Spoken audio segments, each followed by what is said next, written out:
श्रीमद् भगवत गीता साक्षात भगवान की दिव्य वाणी है। इसकी महिमा अपार है, अपरिमित है। उसका यथार्थ में वर्णन कोई नहीं कर सकता। शेष, महेश, गणेश भी इसकी महिमा को पूरी तरह से नहीं कह सकते, फिर मनुष्य की तो बात ही क्या है। गीता एक परम रहस्यमय ग्रंथ है। इसमें संपूर्ण वेदों का सार संग्रह किया गया है। इसका आशय इतना गूढ़ और गंभीर है कि आजीवन निरंतर अभ्यास करते रहने पर भी उसका अंत नहीं आता। भगवान के गुण, प्रभाव, स्वरूप, तत्व, रहस्य और उपासना का तथा कर्म एवं ज्ञान का वर्णन जिस प्रकार भगवत गीता में किया गया है, वैसा अन्य ग्रंथों में एक साथ मिलना कठिन है। भगवत गीता एक ऐसा अनुपमेय शास्त्र है जिसका एक भी शब्द सदुपदेश से खाली नहीं है। गीता सर्वशास्त्रमयी है। इसे सारे शास्त्रों का खजाना कहा जाता है। गीता का भली भांति ज्ञान हो जाने पर सभी शास्त्रों का तात्विक ज्ञान अपने आप हो जाता है। गीता को हम भगवान से भी बढ़कर कहें तो कोई अत्युक्ति नहीं होगी। भगवान ने स्वयं कहा है, मैं गीता के आश्रय में रहता हूँ। गीता मेरा श्रेष्ठ घर है। गीता के ज्ञान का सहारा लेकर ही मैं तीनों लोकों का पालन करता हूँ। इसके सिवा गीता में ही भगवान अपने मुक्त कंठ से यह घोषणा करते हैं कि जो कोई मनुष्य मेरी इस गीता रूप आज्ञा का पालन करेगा वह निसंदेह मुक्त हो जाएगा। यही नहीं, भगवान कहते हैं कि जो कोई इसका अध्ययन भी करेगा उसके द्वारा मैं ज्ञान यज्ञ से पूजित होऊंगा। भगवान कहते हैं, जो मनुष्य गीता का रहस्य भक्तों को धारण कराता है और उनमें इसका विस्तार एवं प्रचार करता है, वो मनुष्य मुझे अतिशय प्रिय है। गीता संपूर्ण जीवन दर्शन है और इसका अनुसरण करने वाला व्यक्ति सर्वश्रेष्ठ होता है। भगवत गीता ही है जो आधुनिक युग में समस्याओं से घिरे हुए मनुष्य को एक कर्मशील जीवन जीने के लिए प्रेरित करती है। गीता ऐसे प्रेरणादायक संदेशों का महासागर है जो जीवन से निराश मनुष्य को आशाओं से भर देती है। श्रीमद् भगवत गीता एकमात्र ऐसा ग्रंथ है जो मनुष्य को जीने का सही तरीका बताती है। गीता जीवन में धर्म, कर्म और प्रेम का पाठ पढ़ाती है। श्रीमद् भगवत गीता का ज्ञान मानव जीवन और जीवन के बाद का जीवन दोनों के लिए उपयोगी माना गया है। भगवत गीता में कुल 18 अध्याय है और 700 श्लोक है, जिसे सभी के लिए पढ़ पाना थोड़ा मुश्किल है। इसीलिए आज के इस बेहद ही खास वीडियो में हम संपूर्ण गीता सार के बारे में बात करने वाले हैं, जिन्हें जानकर आप श्रीमद् भगवत गीता का सही मतलब समझ पाएंगे। इसलिए इन विचारों को आप हर रोज जरूर सुने। तो चलिए अब देर नहीं करते हुए वीडियो शुरू करते हैं। भगवान श्री कृष्ण कहते हैं कि हे अर्जुन, तुम्हें किसका मोह है? इस रणस्थली में युद्ध प्रारंभ होने से ठीक पहले तुम्हारा इस तरह से शस्त्र त्याग देना बिल्कुल भी उचित नहीं है, क्योंकि न तो ये श्रेष्ठ पुरुषों द्वारा आचरित है, न स्वर्ग को देने वाला है और न कीर्ति बढ़ाने वाला है। इसीलिए हे अर्जुन, नपुंसकता को मत प्राप्त हो, हृदय की तुच्छ दुर्बलता को त्यागो, उठो और युद्ध करो। तुम उसका शोक करते हो जो शोक करने के योग्य भी नहीं है और पंडितों जैसी बातें करते हो। ज्ञानी व्यक्ति ना तो मरने वाले का शोक करते हैं और ना ही उनका शोक करते हैं जो अभी जिंदा है, क्योंकि वो जानते हैं जो मर गया वो फिर से जन्म लेगा और जो जिंदा है वो एक दिन जरूर मरेगा। हे अर्जुन, न तो ऐसा है कि मैं किसी काल में नहीं था या तू नहीं था अथवा ये राजा लोग नहीं थे, और ना ऐसा है कि इससे आगे हम सब नहीं रहेंगे। वर्तमान शरीर की उत्पत्ति से पहले भी हम सब थे और पीछे भी रहेंगे। शरीर के नाश होने से आत्मा का नाश नहीं होता, अतः नाश की आशंका से इन सब के लिए शोक करना उचित नहीं है। आत्मा अजर अमर है। आत्मा न तो मरता है और न ही जन्म लेता है, क्योंकि आत्मा अजन्मा, नित्य, सनातन और पुरातन है। शरीर के मारे जाने पर भी यह नहीं मरता।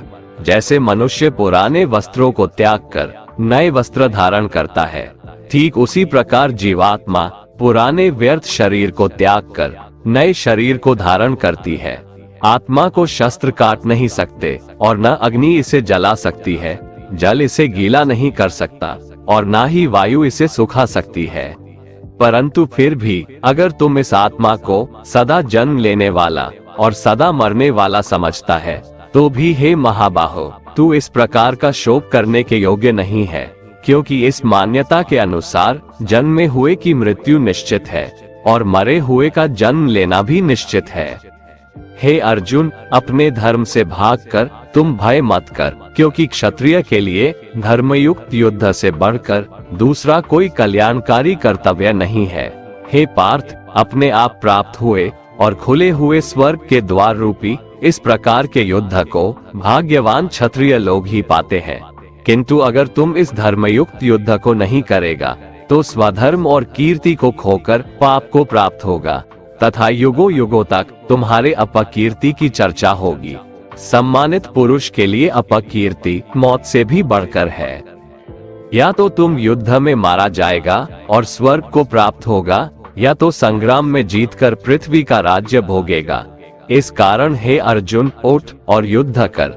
जय पराजय, लाभ हानि और सुख दुख को समान समझकर युद्ध के लिए तैयार हो जा। इस प्रकार युद्ध करने से तू पाप को नहीं प्राप्त होगा और यही तुम्हारा सबसे बड़ा धर्म और कर्म है। ये संसार मेरी ही माया है, ये संसार मुझसे ही उत्पन्न हुआ है। मैं ही इसका पालन पोषण करता हूँ और मैं ही इस सृष्टि का विनाश करता हूँ। मैं जल में रस हूँ, चंद्रमा और सूर्य में प्रकाश हूँ, संपूर्ण वेदों में ओंकार हूँ, आकाश में शब्द और पुरुषों में पुरुषत्व हूँ। मैं ही सूर्य रूप से तपता हूँ, वर्षा का आकर्षण करता हूँ और उसे बरसाता हूँ। हे अर्जुन, मैं ही अमृत और मृत्यु हूँ, सत असत भी मैं ही हूँ। मैं धरती की मधुर सुगंध हूँ, मैं अग्नि की ऊष्मा हूँ, सभी जीवित प्राणियों का जीवन और सन्यासियों का आत्म स्वयं भी मैं ही हूँ। मैं भूत, वर्तमान और भविष्य के सभी प्राणियों को जानता हूँ, लेकिन वास्तविकता में मुझे कोई नहीं जानता। हमेशा शक करने वाला व्यक्ति कभी शांति प्राप्त नहीं कर पाता है। वह ना तो इस लोक में धन, ऐश्वर्य या यश की प्राप्ति कर सकता है और ना ही परलोक में स्वर्ग की प्राप्ति कर सकता है, क्योंकि जब तक मनुष्य किसी भी विषय में संशय युक्त रहता है, तब तक वह उस विषय में सफलता नहीं पा सकता। इसलिए संदेह करने से बचें। हे अर्जुन, तुम्हारा क्या गया जो तुम रोते हो? तुम क्या लाए थे जो तुमने खो दिया? तुमने क्या पैदा किया था जो नष्ट हो गया? तुमने जो लिया यहीं से लिया, जो दिया यहीं पर दिया। जो आज तुम्हारा है कल किसी और का होगा, क्योंकि परिवर्तन ही संसार का नियम है और समय के साथ संसार में हर चीज परिवर्तन के नियम का पालन करती है। भगवान श्री कृष्ण कहते हैं, कर्मयोग ही वह योग है जिसके माध्यम से हम अपनी जीवात्मा से जुड़ पाते हैं। कर्मयोग हमारे आत्मज्ञान को जागृत करता है। इसके बाद हम न केवल अपने वर्तमान जीवन के उद्देश्यों को, बल्कि जीवन के बाद की अपनी गति का पूर्वाभास प्राप्त कर सकते हैं। इस योग में कर्म के द्वारा ईश्वर की प्राप्ति की जाती है। श्रीमद् भगवद गीता में कर्मयोग को सर्वश्रेष्ठ माना गया है। गृहस्थ और कर्मठ व्यक्ति के लिए ये योग अधिक उपयुक्त है। कर्म योग सिखाता है कि कर्म के लिए कर्म करो, आसक्ति रहित होकर कर्म करो। कर्मयोगी इसीलिए कर्म करता है कि कर्म करना उसे अच्छा लगता है और इसके परे उसका कोई हेतु नहीं है। कर्मयोगी कर्म का त्याग नहीं करता, वह केवल कर्मफल का त्याग करता है और कर्मजनित दुखों से मुक्त हो जाता है। उसकी स्थिति इस संसार में एक दाता के समान है और वह कुछ पाने की कभी चिंता नहीं करता। वह जानता है कि वह दे रहा है और बदले में कुछ मांगता नहीं, और इसीलिए वह दुख के चंगुल में नहीं पड़ता। कर्म फल का त्याग कर धर्मनिरपेक्ष कार्य का संपादन भी पूजा के समान हो जाता है। संसार का कोई कार्य ब्रह्म से अलग नहीं है, इसलिए कार्य की प्रकृति कोई भी हो, निष्काम कर्म सदा ईश्वर को ही समर्पित हो जाता है। पुनर्जन्म का कारण वासनाओं या अतृप्त कामनाओं का संचय है। कर्मयोगी कर्मफल के चक्कर में ही नहीं पड़ता, अतः वासनाओं का संचय भी नहीं होता। इस प्रकार कर्मयोगी पुनर्जन्म के बंधन से भी मुक्त हो जाता है। भगवान श्री कृष्ण कहते हैं, मनुष्य का मन वायु की तरह चंचल है। यह मन ही है जो मनुष्य को काम वासनाओं की तरफ भटकाता रहता है। अगर जीवन को सफल बनाना है तो मन पर काबू करना बहुत जरूरी है। मन को वश में करने से दिमाग की शक्ति केंद्रित होती है, जिससे कार्यों में सफलता मिलने लगती है। गीता के अनुसार जिस व्यक्ति ने अपने मन पर काबू पा लिया, वह मन में पैदा होने वाली बेकार की चिंताओं और इच्छाओं से भी दूर रहता है। साथ ही व्यक्ति अपने लक्ष्य को भी आसानी से प्राप्त कर लेता है। अगर मन को वश में नहीं करोगे तो वह तुम्हारा सबसे बड़ा शत्रु बन जाएगा। भगवान कहते हैं, जो मनुष्य सुख और दुख में शांत रहता है, जिसके राग, भय और क्रोध नष्ट हो गए हैं, जो मनुष्य शुभ और अशुभ वस्तु को पाकर न प्रसन्न होता है और न द्वेष करता है, जिन्होंने अपनी इंद्रियों को वश में कर लिया है, वो स्थिर बुद्धि मनुष्य मुनि के समान है। ऐसा मनुष्य स्थिर चित्त और इंद्रियों को वश में करके ज्ञान द्वारा परमात्मा को प्राप्त करके हमेशा संतुष्ट रहता है। क्रोध मनुष्य को नरक की ओर ले जाने वाला द्वार है। क्रोध करने से व्यक्ति का मन अशांत हो जाता है और उसकी स्मरण शक्ति भ्रमित हो जाती है। स्मृति में विभ्रम होने से उसकी बुद्धि नष्ट हो जाती है और फिर व्यक्ति का पतन हो जाता है। भगवान श्री कृष्ण कहते हैं, मनुष्य को क्रोध करने से बचना चाहिए। कितना भी गुस्सा आए, स्वयं को शांत रखने का प्रयास करे। श्री भगवान कहते हैं, जिस प्रकार समुद्र की स्थिति अचल है, भारी से भारी आंधी तूफान आने पर या अनेक नदियों के जल प्रवाह उसमें प्रविष्ट होने पर भी वो अपनी स्थिति से विचलित नहीं होता, मर्यादा का त्याग नहीं करता, उसी प्रकार परमात्मा के स्वरूप में स्थित योगी की स्थिति भी सर्वथा अचल होती है। बड़े से बड़े सांसारिक सुख दुखों का संयोग वियोग होने पर भी उसकी स्थिति में जरा भी अंतर नहीं पड़ता। वह योगी परमात्मा में नित्य, निरंतर, अटल और एकरस स्थित रहता है। जो मनुष्य संपूर्ण कामनाओं को त्याग कर ममता रहित, अहंकार रहित और स्पृहा रहित होकर विचरण करता है, वही मनुष्य शांति को प्राप्त कर पाता है।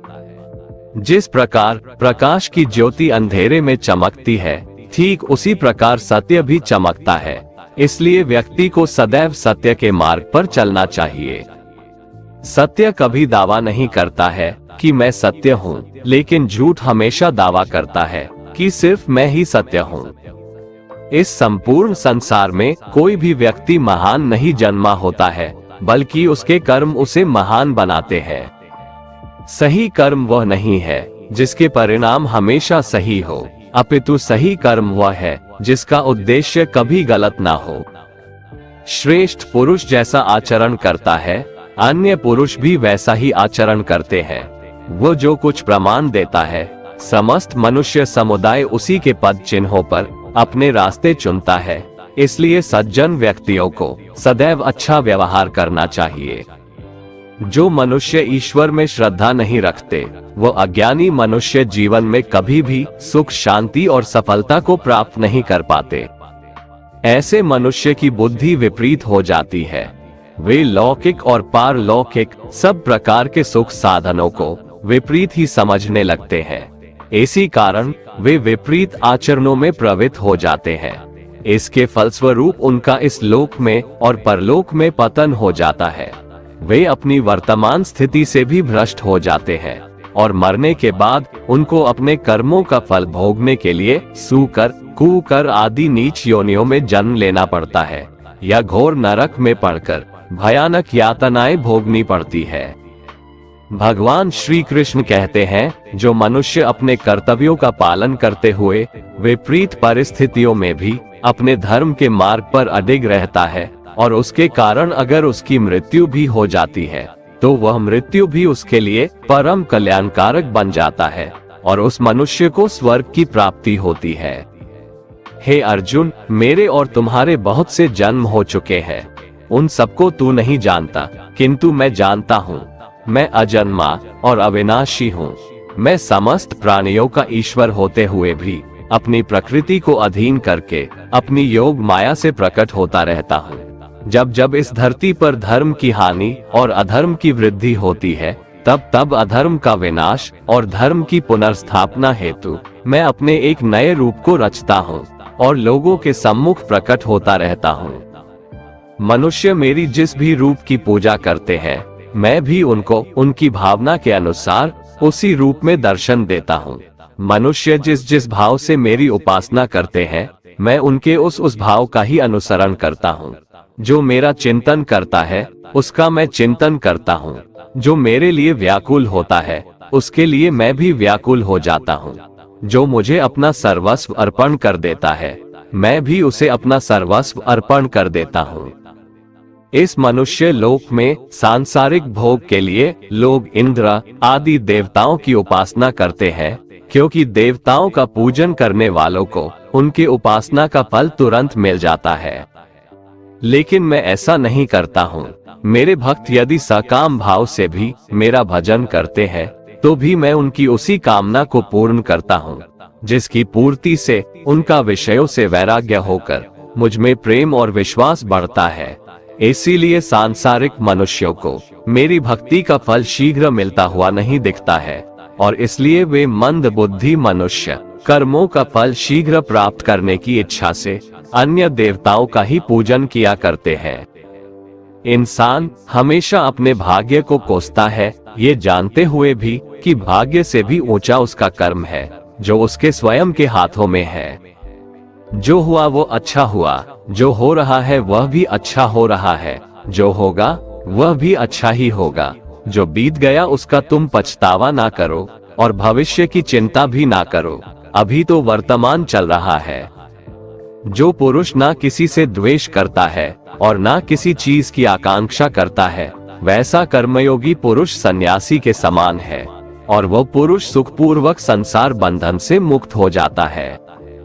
ना तो मैं किसी के भाग्य का निर्माण करता हूँ और ना ही किसी के कर्मफल का निर्माण करता हूँ।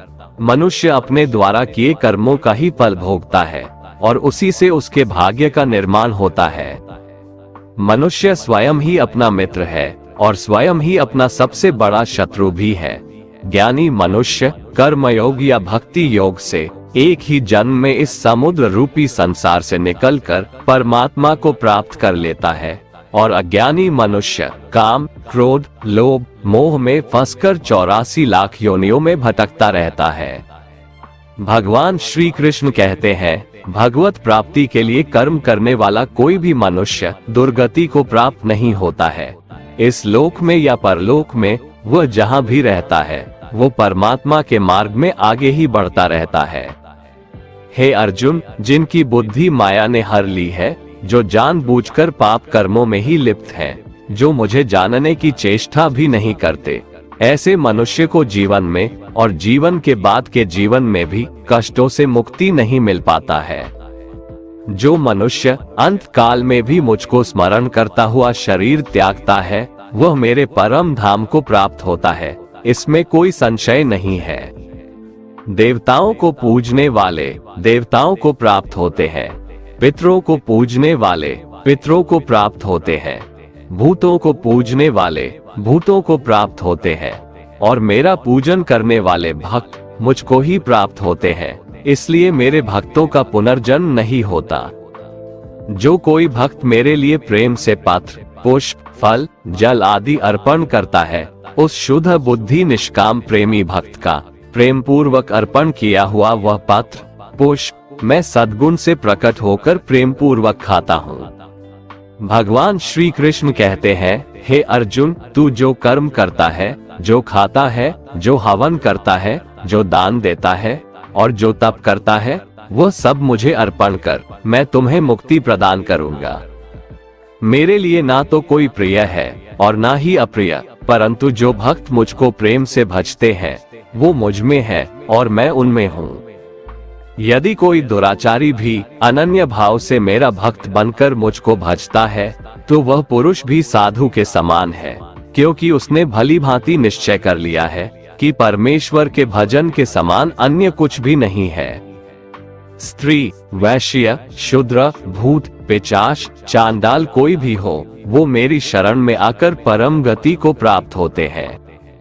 हमारे तामसिक गुण हमारे अंदर हीन भावना पैदा करके हमें खुद को उदास और नुकसान पहुंचाते हैं, और हमारे राजसिक गुण हमें ईर्ष्यालु और लोभी बना देते हैं। भगवान श्री कृष्ण कहते हैं, हर मनुष्य को तामसिक और राजसिक गुणों को खत्म करके अपने सात्विक गुणों से परिचित होना पड़ेगा। सात्विक गुण वो है जो आत्मा को अपने आसपास की हर चीज से जोड़े रखता है और उन्हें प्यार करना सिखाता है।